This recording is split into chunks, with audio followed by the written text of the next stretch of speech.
Tonight we have a story about a controversial treatment for cancer invented by a Winnipeg doctor. It's not new. In fact, Dr. John Davidson used it on hundreds of patients decades ago.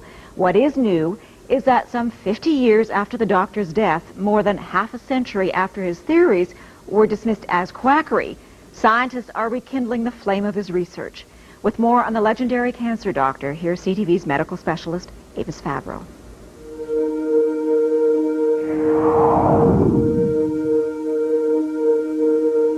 His name was John Ralston Davidson, a respected family doctor in Winnipeg in the early 1900s.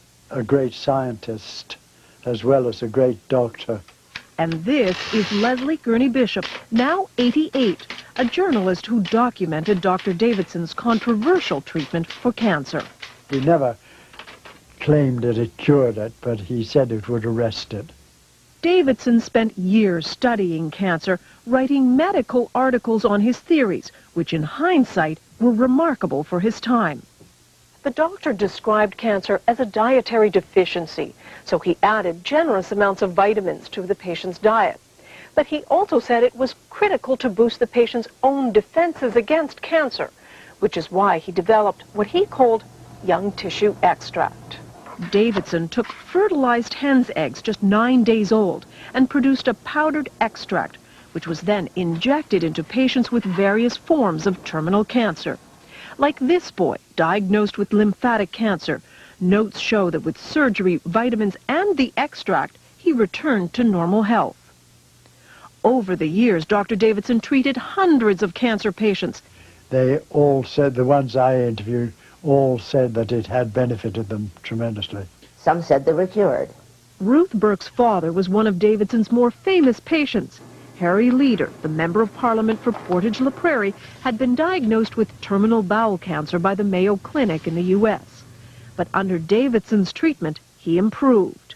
It was controversial scientifically, but that really didn't affect Dad. He believed in it. But Davidson's medical colleagues thought the treatment was useless and repeatedly refused him research money. It's as though they'd been instructed by somebody, well, just tear him up, just tear him up. And they did. Frustrated with the lack of support, Harry Leader, with his own good health as proof, took Davidson's pleas for funding straight to Ottawa in 1944, directly to Prime Minister Mackenzie King. He never wanted any publicity from this. He simply wanted help for this man whom he felt could help humanity. The Prime Minister refused to fund Davidson's work. The doctor died 4 years later. He would die pretty well of a broken heart, if you know what I mean, because he had not been recognized. His cancer treatment thought to have died with him. But then 6 years ago, the treatment was rediscovered by a Toronto company.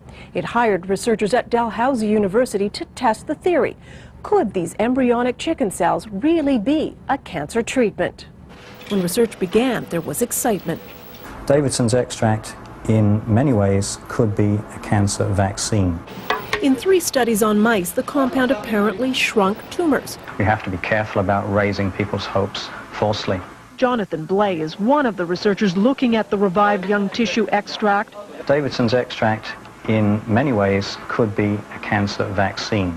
There could be things in the extract that promote a response against the cancer. But then suddenly, the research stopped. The then owners of the extract had financial problems. They stopped paying the researchers.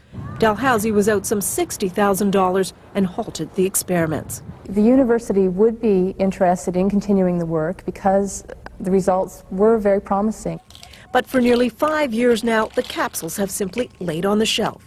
One could easily walk away from and say to heck with it. But would we be leaving behind something that could potentially have significant impact for large numbers of people? But if there are no takers soon, the venture will die. A darn shame, says Dr. Bain, because we still won't have the answer. Was Dr. Davidson right? But if Dr. Davidson's extract does show the power to combat cancer, this could be not only one of the great human victories in overcoming disease, but it could also be one of the great human tragedies. A tragedy because for the last 50 years, a possible cancer treatment, and its pioneer were forgotten. Avis Favreau, CTV News, Toronto.